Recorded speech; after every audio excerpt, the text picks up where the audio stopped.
ఇష్టమైన పాటారా? అమ్మ చూడాలి.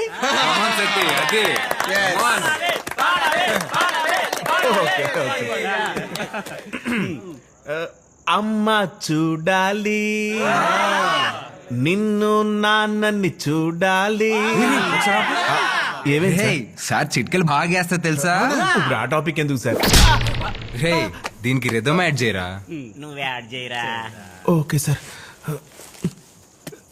అమ్మ చూడాలి, నిన్ను నాన్నని చూడాలి. ఇదే పాట మా గోదావరిలో పాట. గోదావరిలో కూడా ఇదే పాట కదా సార్? Okay sir. అమ్మా నేను చూడాలమ్మా, నాన్న కూడా చూడాలమ్మా. నాన్నట్టుకుని ఓ ముద్దులెట్టేలే, నీ ఒళ్ళో పడుకుని నిద్రోలే. దేన్న వారేసింది, ఇంటికి వెళ్ళిపోతాను బాబు.